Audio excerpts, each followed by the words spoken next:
Thank you. My name is Harisah Mohd Ahwan, and I am from the Fiscal Policy and Debt Management Office from Ministry of Finance, Malaysia. Okay. To start, I would like to share where is Malaysia now in terms of economic, and we just released our third quarter numbers last Friday, and we have actually recorded a higher growth in our quarter three compared to our quarter four number at 4.4, and for quarter three, we are at 5.5% of growth, and the growth is actually driven by our internal demand and strong labour force. And of course, we also, as what our brother and sisters countries are experiencing, we also experience some external headwind, basically in terms of uncertainty in trade and policy. And of course, we also face challenges in terms of our because of the lower oil prices and the geopolitical tension. In that sense, for 2025, we have revised our growth forecast from 4 to 4.8%, and looking at the global setting, we projected our growth in 2026 at 4 to 4.5%. And we believe this growth is achievable in the next quarter, and the growth will continue in the second quarter.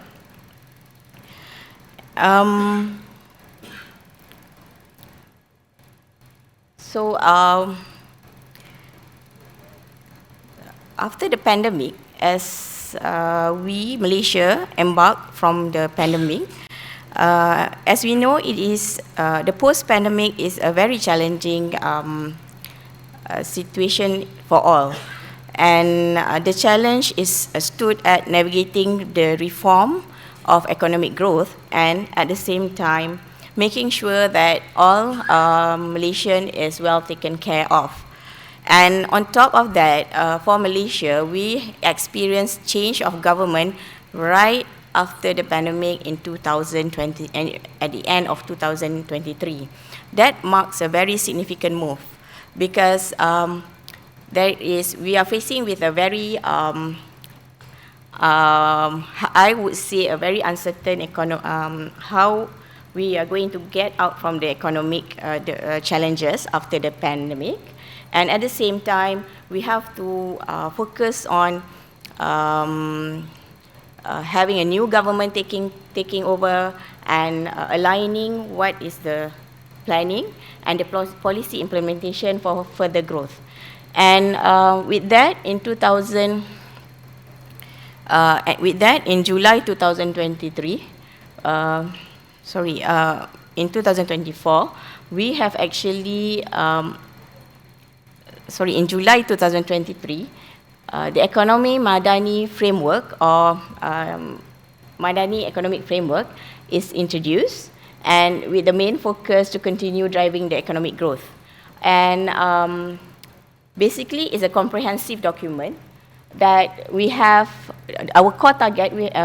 In the Economic Madani Framework, we have three main targets, which is first, in raising the ceiling; second, in terms of governance, which is making sure that we rebuild our governance; and then the third one is raising the floor. And with that, we also have a very clear and ambitious numerical target. However, we are very confident that it is achievable. And if you can see, we start in 2023 with the numbers, and the situation, this is where we are now in 2024, and we believe we are going to get better in 2025. And I think the most, in terms of global competitive index, if you look our performance in the 2024, our numbers is not that strong, but we managed to improve the position in 2025, and we are continuously reining our effort to make sure that we can achieve most of our target. And in direct relation to Ministry of Finance, our target is maintaining a fiscal balance of less than 3% in medium term. And this has been guided by our Fiscal and Responsibility Act that we have established in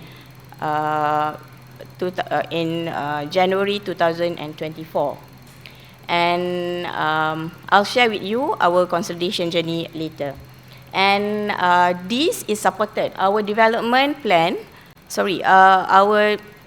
our development program is supported by our medium-term development plan, which is 13. The latest is the 13 Malaysian Plan. In this sense, we are putting a 430 billion of direct fiscal allocation for 5 years, and we also have investment by government-linked companies at 120 billion, and we also put an amount of 61 billion, all in ringgit, of contribution from public-private partnership. And these are the 3 dimensions in terms of our long-term plan, our 5 years plan, 13 Malaysian Plan, which is first, we are focusing on high and sustainable income, building a high and sustainable income nation. And we aim at improving quality and inclusive life. And of course, we also aim to focus on sustainable development. Okay, because I don't have any time more, but just to reflect, as any other countries, the journey for fiscals in terms of implementing our fiscal policy is always based on the needs at that point of time. Similarly, in that sense, Malaysia has continuously built in or implement fiscal policy depends on the need at that point of time. For example, during our 6th Malaysian Plan, which is during Asian financial crisis back in 1999, 98, 97, we have injected 7 billion of fiscal stimulus. Similarly, during the 9th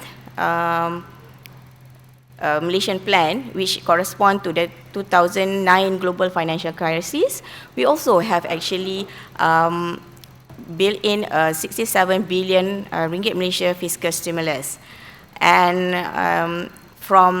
of course, we suffer a hit in our fiscal position.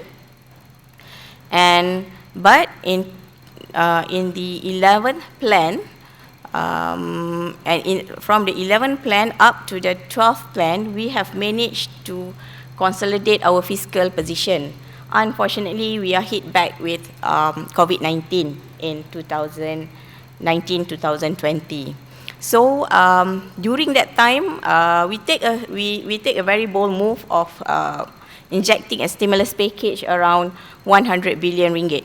That is quite huge for us, but that is the action needed to make sure that the rakyat or the people is well protected, and the economy can actually bounce back after the pandemic. And if you look in 2024, when we draft the Fiscal Responsibility Act, we have included a fiscal consolidation trajectory to target a deficit number of less than 3% in the medium term. And at this juncture, we are looking at less or below 3% in 2028. And if you look at the numbers, since 2021, after the pandemic, we are slowly and gradually reducing our fiscal deficit, and at the same time, in terms of debt, we are also reducing our yearly borrowing requirement through controlling our expenditure without jeopardizing any growth. And as you can see, we are looking at these three pillars. The first one would be still we would maintain our fiscal resilience, and secondly is on managing our revenue and expenditure efficiency. And of course, in terms of fiscal prudence, is where we are very careful in terms where we put our investment. My second presentation I think tomorrow, I will share more on how we manage to manage our revenue and expenditure efficiency. With that, I conclude my presentation. Thank you.